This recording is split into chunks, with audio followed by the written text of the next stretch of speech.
శ్రీ గురుభ్యో నమః. శ్రీ మహాగణపతి నమః. జూలై 12 నుంచి ఆగస్టు 25 తారీఖు వరకు చంద్రమాను అనుసరించి గోచార రీత్యా గురువు కుజుడు యొక్క కలయిక అనేది జరగబోతుంది అన్నమాట. వృషభంలో గురువు కుజుడు యొక్క సంయోగం జరగబోతుంది. అంటే రెండు గ్రహాల యొక్క కలయిక రాబోయే 45 రోజులు, అంటే జూలై నుంచి 12వ తారీఖు నుంచి 45 రోజుల పాటు ఈ యొక్క కలయిక అనేది ఉంటుంది. ఇది ఎటువంటి ఫలితాన్ని ఇస్తుంది అనేది చూద్దాం. సింహరాశి వారికి గురువు కుజుడు యొక్క కలయిక అనేది రాబోతున్నటువంటి 45 రోజుల పాటు జూలై 12వ తారీఖు నుంచి ఆగస్టు 25వ తారీఖు వరకు ఎలా ఉండబోతుంది గోచార రీత్యా చూద్దాం. ఈ యొక్క సింహరాశి వారికి వచ్చినప్పటికీ కుజుడు యొక్క అనుకూలత అనేది కొద్ది తక్కువగానే ఉంది. దానికి ముఖ్య కారణం వచ్చినప్పటికీ రాజ్యస్థానాల్లో ఉన్నటువంటి కుజుడు అంత యోగ్యాన్ని ఇవ్వడు. కుజుడు కొన్ని స్థానాల్లోనే యోగ్యాన్ని ఇస్తాడు. అంత యోగ్యాకరకమైనటువంటి గ్రహస్థితిగా చెప్పడానికి లేదు. కాకపోతే ఈ రాశి వారికి కొంచెం అనుకూలమైనటువంటి స్థితిలో వచ్చినప్పటికీ రవిగ్రహ సంచారం జరుగుతుంది. ఆ విషయంలో సింహరాశి వారికి వచ్చేటప్పటికీ సానుకూలమైనటువంటి ఫలితంగానే చెప్పచ్చు. కుజుడు యోగ్యాన్ని ఇవ్వకపోయినప్పటికీ ఈ రాశి వారికి 1000 స్థానంలోకి రాబోతున్నటువంటి శుక్రుడు జూలై 6వ తారీఖు శుక్రగ్రహ సంచారం వచ్చేటప్పటికీ 1000 స్థానాల్లో జరుగుతున్నది. రాజ్యస్థానాల్లోకి వచ్చేటప్పటికీ రవిగ్రహ సంచారం జరుగుతుంది.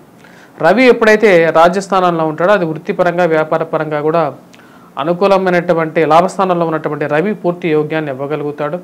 ధన సంబంధితమైన విషయాల్లో అనుకూలమైనటువంటి ఫలితాలు కూడా ఇవ్వగలుగుతాడు. వృత్తిపరంగా మీరు అనుకున్నటువంటి స్థాయికి మాటకి రీచ్ అవ్వడం జరుగుతుందన్నమాట. ఎందుకంటే లాభస్థానంలో ఉన్నటువంటి రవి పూర్తి అనుకూలమైనటువంటి ఫలితాలు ఇవ్వగలుగుతాడు అన్నమాట. ముఖ్యంగా మీరు ఎప్పుడు ఎక్స్పెక్ట్ చేయలేనటువంటి ఒక సహాయం అనేది మీకు వచ్చి చేరటం, అది మీకు మానసిక స్థైర్యాన్ని ఇవ్వగలుగుతుంది అన్నమాట. ఎందుకంటే సింహరాశి వారికి గ్రహస్థితి అంత అనుకూలంగా లేదు. ధనస్థానాల్లో వచ్చేటప్పటికి కేతువు, అష్టమంలో వచ్చేటప్పటికి రాహువు. ఈ యొక్క ప్రతికూలత అనేది కొంచెం వెంటాడుతూ ఉంటుంది. దానికి ముఖ్య కారణం వచ్చేటప్పటికి రాశి వారికి ధనస్థానంలో కేతువు ఉన్నప్పుడు అధికమైనటువంటి ఖర్చు, ఇరుగు పొరుగు సఖ్యత విషయంలో ప్రతికూలత. అష్టమంలో రాహుగ్రహ సంచారం జరుగుతున్నప్పుడు జీవిత భాగస్వామి ఆరోగ్య సంబంధితమైన విషయాల్లో ప్రతికూలత అనేది ఉంటుంది. మరి అదేవిధంగా ఈ రాశి వారికి వచ్చేటప్పటికి మిగతా విషయాలు మనం గమనించినట్లయితే అష్టమంలో ఉన్నటువంటి ఈ యొక్క రాహు వచ్చేటప్పటికి ప్రతికూలంగా ఉన్నాడు. అదేవిధంగా కేతువు మనం గమనించినట్లయితే జీవిత భాగస్వామితోనూ అదేవిధంగా సంతాన సంబంధితమైన విషయాల్లోనూ ఈ యొక్క ప్రతికూలత అనేది కొనసాగుతుంది. ఆ విషయంలో జాగ్రత్తగా ఉండాలి. మరియు అదేవిధంగా ఇప్పుడు మారుతున్నటువంటి కుజుడు గురువుతో కలవబోతున్నాడు. జూలై 12వ తారీఖున వచ్చేటప్పటికి జూలై 12వ తారీఖు నుంచి ఆగస్టు 25వ తారీఖు వరకు గురువు కుజుడు కలిసినప్పుడు రాజ్యస్థానాల్లో ఉన్నప్పుడు అది కొంచెం ప్రతికూలంగా ఉంటుంది అన్నమాట. అంటే కుజుడు యోగ్యకారకుడు కాదు. కానీ మీకు జరిగేటువంటి బెనిఫిట్ ఎవరి వల్ల జరుగుతుంది అంటే రవి వల్ల జరుగుతుంది. నూతన ఉద్యోగ ప్రయత్న సంబంధితమైన విషయాల్లో అనుకూలంగా ఉంటుంది. అదేవిధంగా స్థిరచరాస్తి కొనుగోలు సంబంధితమైన విషయాల్లో జాగ్రత్త అనేది అవసరం. కొత్తగా ఏదైనా ఒక ఆస్తి కొనేటప్పుడు 1-2 సార్లు ఆలోచించండి. మోసపూరితమైనటువంటి మాటలను నమ్మద్దు. అసలు ఎందుకు వారు మనకు చెప్తున్నారు అనే విషయాన్ని 1-2 సార్లు గమనించండి. ఎందుకంటే ప్రపంచం అనేది ఒకేలాగా ఉండదు. మన చుట్టుపక్కల ఉన్నటువంటి వారు మంచి చెప్తున్నారంటే వాడు ఎందుకు మంచి చెప్తున్నాడు, చెడు చెప్తున్నాడు అంటే ఎందుకు చెడు చెప్తున్నాడు అనే విషయాన్ని గమనించి మనం ముందుకు వెళ్ళాలి. స్థిరచరాస్తి కొనుగోలు సంబంధితమైన విషయాల్లో అంతగా అనుకూలమైనటువంటి ఫలితాలు లేవు. రాశి వారికి నూతన ఉద్యోగ ప్రయత్న సంబంధితమైన విషయాల్లో సానుకూలపడే విధంగా ఉంది. ఎందుకంటే రవి యొక్క అనుకూలత అనేది లాభించే విధంగా ఉంది. ఆగస్టు 25వ తారీఖు వరకు రవి లాభస్థానంలో సంచారం చేస్తున్నప్పుడు అది సానుకూలపడే విధంగా ఉంది. అది ఈ రాశి వారికి సానుకూలమైనటువంటి ఫలితాలు ఎక్కువగా ఇస్తుందన్నమాట. ఆగస్టు 25వ తారీఖు వరకు. ఆగస్టు 25 నుంచి ఆగస్టు 15 నుంచి ఆగస్టు 25వ తారీఖు వరకు వచ్చేటప్పటికి రవి యొక్క మార్పు అనేది 1000 స్థానంలోకి మారుతుంది. ఆ సమయంలో వచ్చేటప్పటికి ఈ యొక్క రాశివారు చాలా జాగ్రత్తగా ఉండాలి. అంటే ఆగస్టు 15 నుంచి ఎప్పుడైతే రవిగ్రహ సంచారం అనేది 1000 స్థానంలోకి కర్కాటకంలోకి ప్రవేశిస్తబోతున్నాడు అన్నమాట. కర్కాటకంలోకి ఎప్పుడైతే ప్రవేశిస్తాడో ఈ సింహరాశి వారు అత్యంత జాగ్రత్తగా ఉండాలి. ఎందుకంటే రాజ్యస్థానంలో ఉన్నటువంటి కుజుడు, 1000 స్థానంలో ఉన్నటువంటి రవి ఇద్దరు ప్రతికూలమైనటువంటి గ్రహాలు. వాటితో పాటు ధనస్థానంలో వచ్చేటప్పటికి ఈ రాశి వారికి కేతువు, అష్టమంలో వచ్చేటప్పటికి రాహు మొత్తం ప్రతికూలంగా ఉంది. ఆగస్టు 15వ తారీఖు నుంచి సింహరాశి వారికి చాలా జాగ్రత్తగా ఉండాల్సినటువంటి పీరియడ్ ఆగస్టు 15వ తారీఖు నుంచి కొంచెం జాగ్రత్త అనేది బాగా ఎక్కువగా ఉండాలి. ఈ రాశి వారు ముఖ్యంగా వచ్చినప్పటికీ వృత్తిపరంగా కొన్ని జాగ్రత్తలు తీసుకోవాలి. డబ్బు పరంగా ఒక 10 రోజులు చాలా చాలా క్రిటికల్ అన్నమాట. డబ్బు పరంగా జాగ్రత్తలు తీసుకోవాలి. ఇన్వెస్ట్మెంట్స్ పరంగా ఆ టైంలో ఏం చేయొద్దు. ఏదైనా సరే కొంచెం టైం వెయిట్ చేయండి. వ్యయ స్థానంలో ఉన్నటువంటి రవి మీకు అంత అనుకూలమైనటువంటి ఫలితాలు ఇవ్వడు. ధన సంబంధితమైన విషయాల్లో జాగ్రత్తగా ఉండండి. ఇరుగు పొరుగు సఖ్యత విషయాల్లో కూడా జాగ్రత్తలు అనేది ముఖ్యం ఆ టైంలో. వృత్తిపరంగా వ్యాపారపరంగా సానుకూలమైనటువంటి ఫలితాలు ఈ యొక్క ఆగస్టు 15వ తారీఖు వరకు ఈ రాశి వారికి ఉంటాయి.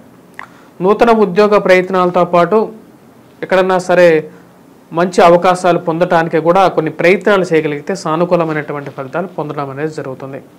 ఈ రాశిలో ఉన్నటువంటి విద్యార్థులకు కూడా ఆగస్టు 15వ తారీఖు వరకు సానుకూలమైనటువంటి ఫలితాలు పొందడం అనేది జరుగుతుంది.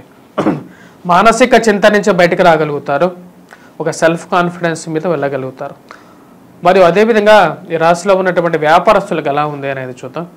వ్యాపారస్తులకు వచ్చేటప్పటికి సమయానికి రావాల్సినటువంటి డబ్బు అనేది మూమెంట్ అనేది కొంచెం టఫ్గానే ఉంటుంది.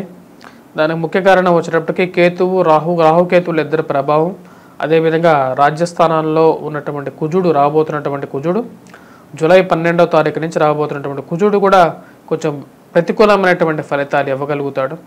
అదేవిధంగా రవి యొక్క అనుకూలత అనేది కొంచెం లాభించే విధంగా ఉంటుంది. అవకాశాలు అనేది వ్యాపారస్తులకి కలిసి వస్తాయి, దాని విషయంలో సందేహం లేదు. కానీ ఫైనాన్షియల్ మూమెంట్ సమయానికి డబ్బు సరైన చేయడానికి అవకాశానికి సమయానికి వచ్చి చేరదన్నమాట. స్పెక్యులేషన్స్లో ఇన్వెస్ట్మెంట్స్ పెట్టద్దు. ఎవరినో ఏదో చెప్పారు కదా అని చెప్పేసి స్టాక్ మార్కెట్లో సింహరాశి వారికి అస్సలు బాగాలేదు. స్టాక్ మార్కెట్లో మటుకు సింహరాశి వారు ఇన్వెస్ట్మెంట్ చేయొద్దు. రియల్ ఎస్టేట్ సంబంధితమైన విషయాల్లో కూడా ఈ టైం బాగాలేదు. రియల్ ఎస్టేట్లో కూడా ఇన్వెస్ట్ చేయొద్దు. కొంచెం స్లో డౌన్గానే ఉన్నా సరే ప్రజెంట్ ఏవైతే చేస్తున్నారో దాన్ని కొనసాగించడమే మేలు అన్నమాట ఈ రాశి వారికి. మరియు అదేవిధంగా మిగతా విషయాలు విద్యార్థుల గురించి మనం మాట్లాడితే విద్యార్థులు అయితే మటుకు ఈ రాశి వారిలో ఉన్నటువంటి విద్యార్థులు కొంచెం కష్టపడి చదవాల్సినటువంటి ముఖ్యమైనటువంటి సూచన. ఎందుకంటే గురువు యొక్క అనుకూలత అనేది తక్కువగా ఉంది. రాజస్థానంలో ఉన్నటువంటి గురువు ప్రతికూలమైనటువంటి ఫలితాలు ఇవ్వగలుగుతాడు. అది ఆ యొక్క విషయాన్ని గమనించాలి. మరి అదేవిధంగా గ్రహస్థితి కూడా అంత అనుకూలంగా లేదు కాబట్టి సింహరాశిలో ఉన్నటువంటి విద్యార్థులు ఎవరైతే ఉన్నారో వారు కొద్దిగా కష్టపడి కాన్సన్ట్రేట్ చేసి చదవాలి. చెడు సావాసాలకు దూరంగా ఉండండి. మరి అదేవిధంగా వివాహ ప్రయత్న సంబంధితమైన విషయాల్లో కొంచెం సానుకూలమైనటువంటి ఫలితాలు ఆగస్టు 15వ తారీఖు వరకు వచ్చే విధంగా ఉంటుంది. కొంచెం ప్రయత్నపూర్వకంగా ప్రయత్నం చేయొచ్చు.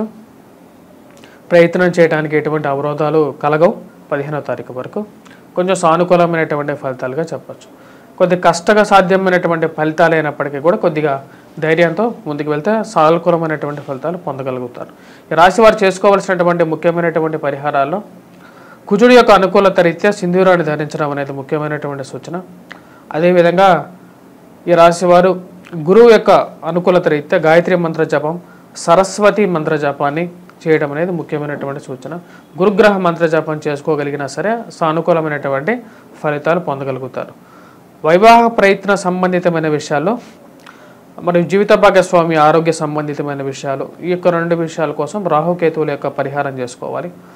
రాహు యొక్క అనుకూలత రీత్యా వచ్చేటప్పటికి దుర్గాదేవికి మంత్రస్తుతి చేయొచ్చు, అమ్మవారిని పూజించవచ్చు. కేతువు యొక్క అనుకూలత రీత్యా వచ్చేటప్పటికి వినాయకుడిని పూజించినట్లయితే సానుకూలమైనటువంటి ఫలితాలు పొందడం అనేది జరుగుతుంది. స్వస్తి.